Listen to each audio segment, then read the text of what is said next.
આદિપુરથી હું ઉર્વી ભટ્ટ મારા સુરીલી સામ્રાજ્ઞી ગ્રુપમાં 22મી મનગમતી કવિતા સ્પર્ધામાં હું મારી કવિતા રજૂ કરું છું.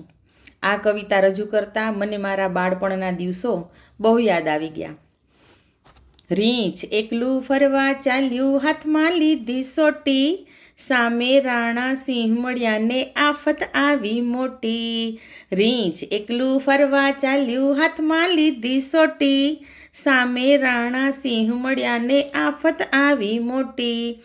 ઝૂકી ઝૂકીને કરી સલામો, બોલ્યા મીઠા વેણ, મારે ઘેર પધારો રાણા, રાખો મારું કેણ.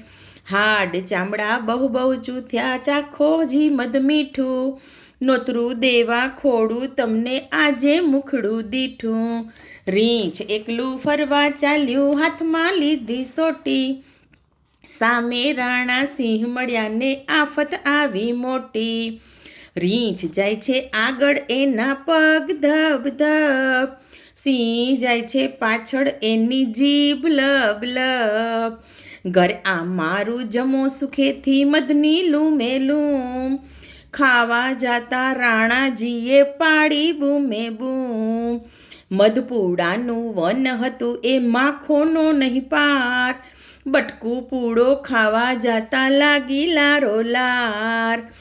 આંખે મોઢે જીભે હોઠે ડંખ ગણેરા લાગ્યા, ખાધો બાપરે કરતા ત્યાંથી વનરાજા તો ભાગ્યા. રીંછ એકલું ફરવા ચાલ્યું, હાથમાં લીધી સોટી, સામે રાણા સિંહ મળ્યા ને આફત આવી મોટી. લા લા લા લા લા લા લા લા લા લા લા લા લા, લા લા લા લા લા લા લા લા લા લા લા લા લા. રીંછ એકલું ફરવા ચાલ્યું, હાથમાં લીધી સોટી, સામે રાણા સિંહ મળ્યા ને આફત આવી મોટી.